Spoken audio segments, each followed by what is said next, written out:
Демек бул сабакта биз кафенин менюсунун план жана палитрасын кошуп, ишке ашыруу процессин баштамакчыбыз. Жана өткөн сабактарда биз эмнени өттүк элек? Кыскача чийме планын жасадык элек. Ошол эле кезекте биз документтин негизги өлчөм параметрлерин тактап, эсиңерде болгондой, документтин негизги даярдык өлчөм иштерин жасап койгонбуз. Жана бизге керектүү түстөр палитрасын топтоп InDesign программабызга көчүрүп алганбыз, туурабы? Анда эмесе InDesign программабызга өтүп, долбоорубузду ишке ашыра баштамакчыбыз. Демек InDesign программасына кирип, керектүү боекторун ачып, бул кичинекей жардамчы терезечилерди ыңгайлуу кылып жайгаштырып алам. Жана төмөнкү чиймелерди биз өткөн сабакта жасаган, аларды өзгөчө бир катмарга топтоп, ал катмарды бекитип алат экенбиз.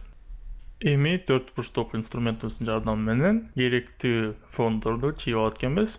Демек, инструментин тандап, мен төмөнкү эң сол жана үстүңкү жагынан бизге керектүү 4 бурчтукту чийип алам. Анын түсүн агыш күрөң боегуна которуп, анын чет жактарын туура жайгаштырып алам. Жана биздин чийме схемабызды көрүш үчүн төмөнкү объект тандап, анын тунуктугун чоңойтмокчумун. Ал эми менюнун эки жагы айткандай кара боекко өзгөртмөкчүбүз.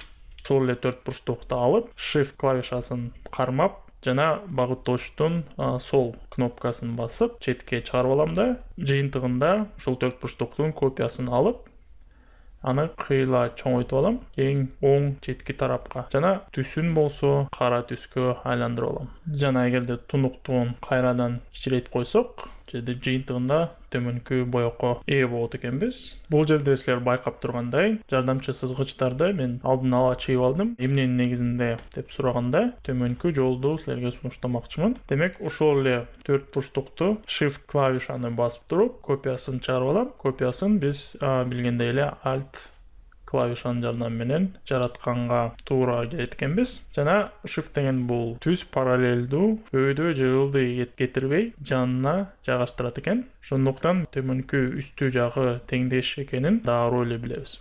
Жана InDesign программанын интерфейси тууралуу дагы бир топ кошумча маалымат.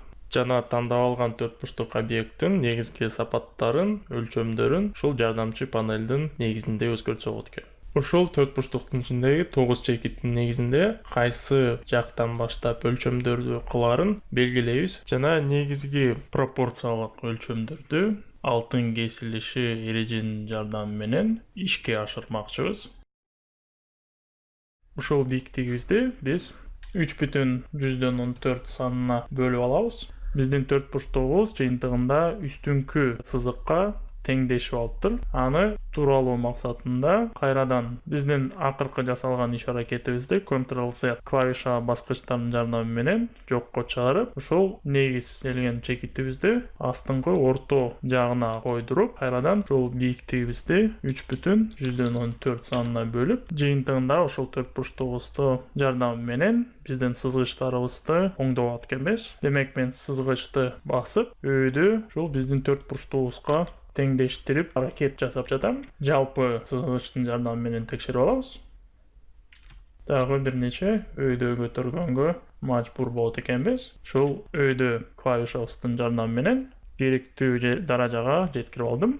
Бул сызгычым, жалпы сызгычым азырынча кереги жок, алып коем. Үнөмдөө максатында 4 бурчтугумду бир аз кичирейтип алам. Эми бизге дагы бир 4 бурчтукту жаратканга максат турат. Аны биз кайрадан Alt жана Shift клавишаларынын жардамы менен биринчи Alt'ты басып алабыз, жана андан кийин соң Shift'ти. Жана 4 бурчтукту тандап, түгөйүн четке чыгарып, бири-бири менен дал туш орноткону аракет кылдык. Жана 4 бурчтукту тандалуу ыкмасында негиздөөчү чекиттердин үстүңкү жана сол жагын кайрадан тандап, бийиктигин 3,14 санына бөлүп алат экенбиз.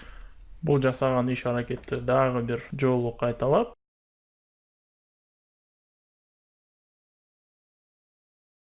жыйынтыгында төмөнкү жардамчы сызыктын таасири астында бизге керектүү ченемдерди алат экенбиз. Биз жараткан жардамчы 4 бурчтуктарды жокко чыгарабыз. жыйынтыгында ушул кара түстөгү фонубузду астыңкы сызгычтын жардамы менен түзүп тууралап алат экенбиз. Бизге керектүү дагы бир төрт бурчтукту жаратып, кайрадан Shift жана Alt клавишанын жардамы менен астыңкы даражага теңдештирип, биздин четки кызыл боёгубуз болот экен. Төмөнкү кызыл фирмалык боёкту берет. Ал эми бул жерге болсо комикс иллюстрациясын жайгаштырганга орун калтырылды.